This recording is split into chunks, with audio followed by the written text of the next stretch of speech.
салом ҳамкорон ва бинандагони арҷуманд. тавре маълум аст 2 марти соли равон дар мамлакат интихоботи вакилони маҷлиси намояндагони маҷлиси олии ҷумҳурии тоҷикистон ва маҷлисҳои маҳаллии вакилони халқ баргузор мегардад. интихобот як раванди муҳими сиёсиест ки дар он мову шумо шаҳрвандон бо роҳи овоздиҳӣ намояндагони худро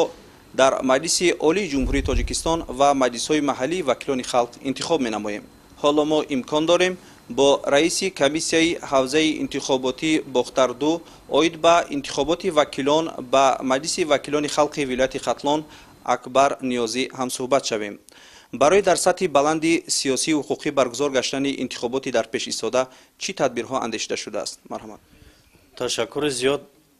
воқеан ҳам баъд аз фармони президенти ҷумҳурии тоҷикистон дар бораи таъин намудани рӯзи интихоботи нави маҷлиси олии ҷумҳурии тоҷикистон ва маҷлисҳои маҳаллии вакилони халқ ки 4 декабри соли 2024 таҳти рақами 882 ба тавсиб расида буд,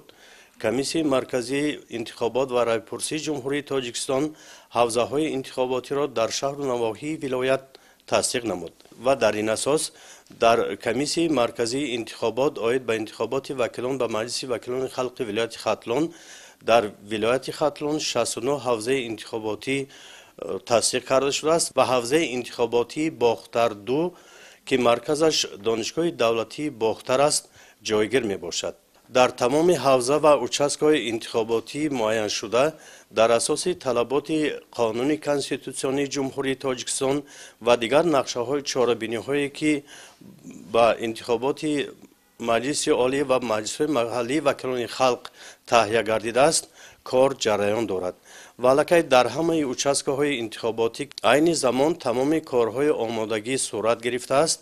ва ба қайдгирии номзадҳо то 9 феврали соли равон ба анҷом расид.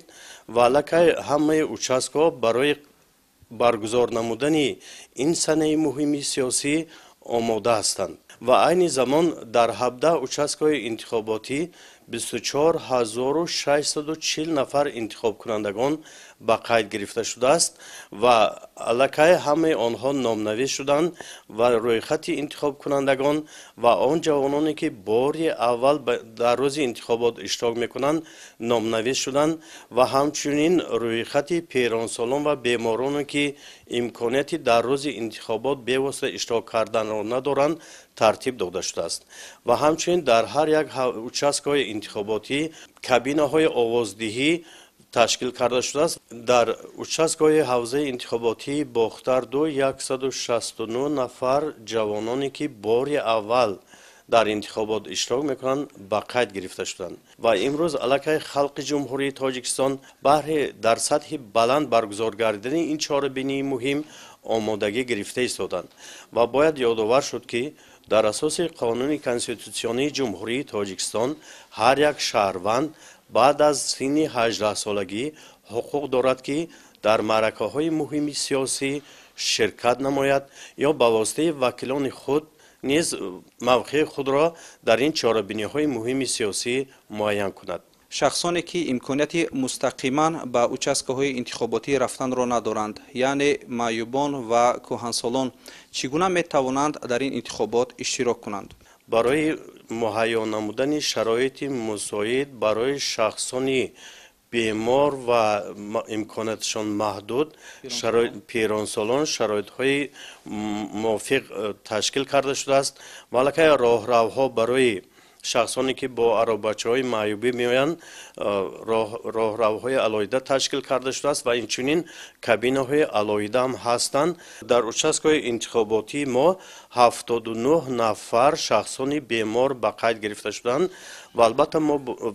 боварӣ дорем ки дар рӯзи интихобот ба воситаи қуттиҳои сайёр аъзоёни участкаҳои интихоботӣ ба назди беморону шахсоне ки имконияти ба участкаҳои интихоботӣ омадан надоранд рафта райи онҳоро мегиранд. барои ҷалби фаъоли интихобкунандагон, махсусан ҷавононе ки бори аввал дар интихобот иштирок мекунанд, чӣ корҳо ба анҷом расонида шуд? шумо дуруст қайд намудед. яке аз масъалаҳои муҳими имрӯзаи давлату ҳукумати ҷумҳурии тоҷикистон хосатан ҷаноби олӣ ба он равона гардидааст ки بیشتر جوانان در پیشرفت جامعه در ساخت دولت تاجیکان سهم ارزنده گذارند و علیه موافق کنستیتوسیای جمهوری تاجیکستان شخصانی که به سن 18 رسیدن امکانیت دارند که در این معرکه‌های مهم سیاسی شرکت فعالانه نمایند و علیه ما در اساس برای خودگیری اهالی 169 نفر جوانانی که بار اول در این معرکه مهم سیاسی یعنی در انتخابات مجلس وکیلان خلق شرکت می نمایند به قید گرفتیم و برای آنها علیه از جانب участкаҳо و حوزه های انتخاباتی واخوری دایر گردیدند و آنها علیه احساس نمودند که همچون شهروند کامل حقوق جمهوری تاجیکستان در این معرکه مهم سیاسی شرکت نمایند. یکی از طلبات‌های اساسی هر یک معرکه مهم سیاسی این ترغیب و تشویق به این چاره‌بینی مهم سیاسی است و علیه هر یک شهروند جمهوری تاجیکستان آگاهی دارند که روز 2 مارس